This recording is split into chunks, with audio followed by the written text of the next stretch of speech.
Shalom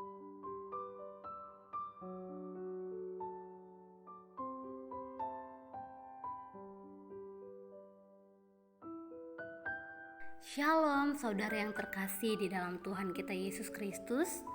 Renungan kita pada hari ini terdapat dalam Kitab Ulangan pasal 10 ayat 8 sampai ayatnya yang ke-9 dengan judul Milik Pusaka Selamanya.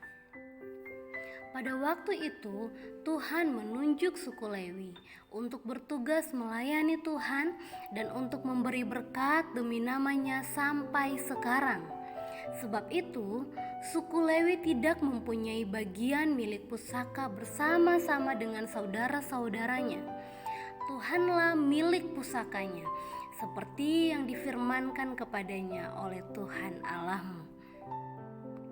Yakub memiliki 12 anak yang kemudian menjadi cikal bakal 13 suku Israel. Yusuf menjadi 2 suku. 10 suku dianggap kehilangan originalitasnya ketika terbuang ke Asyur, sehingga menyisakan suku Yehuda dan Benyamin yang masih dianggap sebagai orang Ibrani asli yang tinggal di tanah milik pusaka. Ada satu suku yang seringkali terlupakan namun masih memiliki pusakanya sampai sekarang. Itulah suku Lewi. Suku Lewi adalah satu-satunya suku yang tidak mendapat bagian berupa daerah teritorial karena janji kepada Lewi tidak terikat kepada hal-hal yang fana, tetapi dengan Tuhan sendiri. Pada hak Lewi terikat juga tugas keimamannya yang ternyata juga berlaku bagi kita. Dalam 1 Petrus pasal 2 ayat yang ke-9 mencatat, "Tetapi kamulah bangsa yang terpilih, imamat yang rajani, bangsa yang kudus, umat kepunyaan Allah."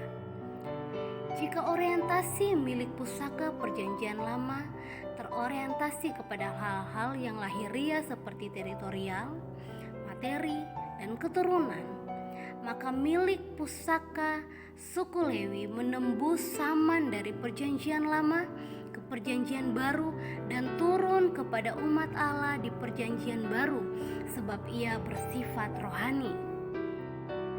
Itulah alasan mengapa janji dalam perjanjian baru tidak terorientasi kepada hal yang fana, tetapi kepada yang kekal, yaitu Tuhan Yesus Kristus. Adapun beberapa atribut Tuhan antara lain: yang pertama, harta yang berharga. Tuhan adalah permata hati kita, harta kita yang kita miliki dalam bejana tanah liat. Yang kedua, teguh tidak berubah. Ketika Tuhan menjadi milik pusaka kita, maka kita memiliki jaminan pasti karena yang lain akan tergoncang, tetapi Tuhan tinggal tetap. Bahkan ia tetap sama dulu, sekarang, dan selamanya. Yang ketiga, selalu bersama. Jika Israel perjanjian lama dapat dijauhkan dari tanah milik pusaka, maka bagi Israel perjanjian baru tidak ada yang dapat menjauhkan kita dari Tuhan. Sebab kita terikat dengan Tuhan, bahkan Ia ada di dalam kita. Yang selanjutnya dimateraikan oleh Roh Kudus. Bukti sah bahwa kita memiliki milik pusaka ini adalah ketika kita menerima Roh Kudus. Hal-hal lahiriah hanyalah tambahan dari pusaka yang begitu besar kita miliki. Refleksi: sudahkah Anda menjadikan Tuhan sebagai pusaka Anda yang paling berharga? Mari kita berdoa. Tuhan, betapa kami bersyukur karena Engkau adalah milik pusaka kami untuk selamanya. Amin. Statement kita hari ini: masuklah ke dalam janji-janji Allah, itu adalah milik pusaka Anda.